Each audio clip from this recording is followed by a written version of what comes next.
Good morning. Good morning.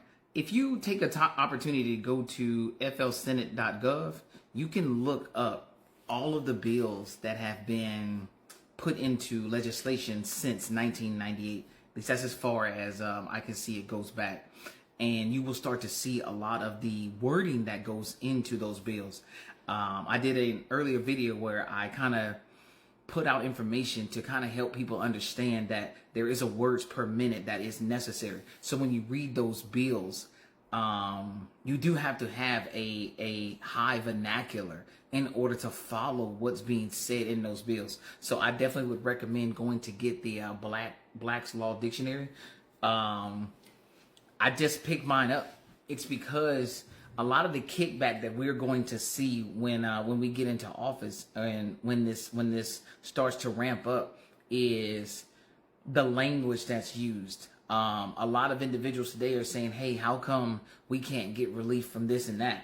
And a lot of the law language, the constitutional law language. Speaking of that, not to get too sidetracked, a lot of times we hear people say, "Well, that's not constitutional." What you should want to hear is that's not constitutional in relation to which constitution they're referencing. We will leave out this bit of information so that you just get stuck with the word that's not constitutional. Well, that's not good enough. And this is why I'm imploring you to understand. I just tested myself at a passage. I used ChatGPT to give me an excerpt for 200 to 300 words per minute and to see if I could do it. I was 19 seconds. I was 19 seconds from my minute being over before I finished. But part of that also is in comprehension, pronunciation, and understanding the excerpts that you are reading. So when our children are hearing and they're coming into this adult world, and maybe they're being met with vernacular information that is not understood. There is a lot of things that happen, and a lot of people say, why is that not national news?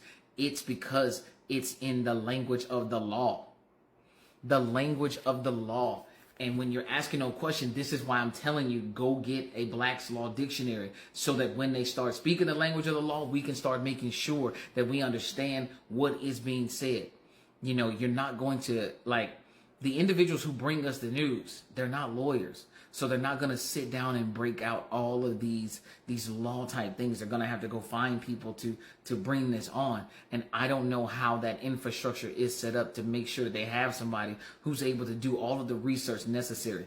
So when I sit back and I'm looking at laws and understanding governance and looking at these bills and how they're going in and what languages are put to these bills so that I can already prepare myself, who has an IT background, to walk into an office and be ready to go to battle for the people.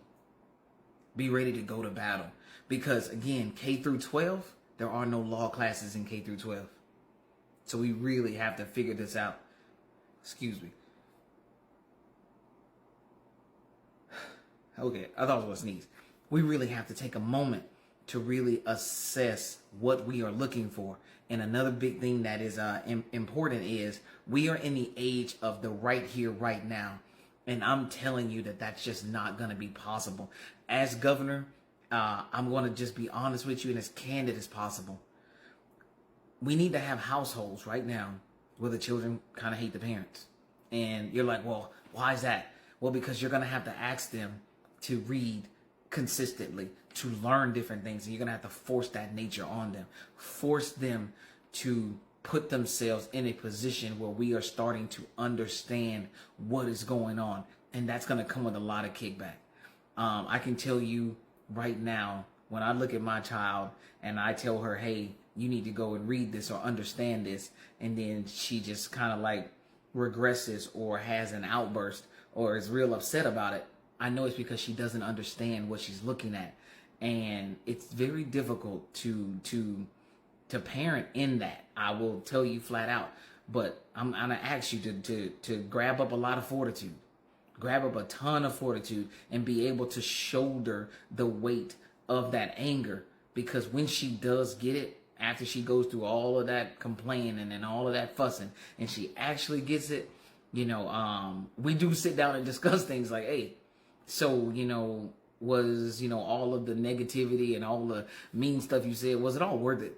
Couldn't we just have gotten to letting me help you as opposed to all of that? But, these are just things that we're facing in our society today. So it's not like I'm not facing the same things that other parents are facing as well. I just simply would tell you to continue to get in there, grit and bear with your kids, make sure that we are educating them properly. And then for us adults, we're going to make sure that while we're teaching them how to function in this world, that we're continuing to create a world that they can function in. A lot of people right now are kind of looking for relief for, hey, what's the purpose of getting all this education if the end of the road is we haven't created legislation that's going to allow us to have a job that's livable, that's going to create a place where capitalism is not consistent with greed.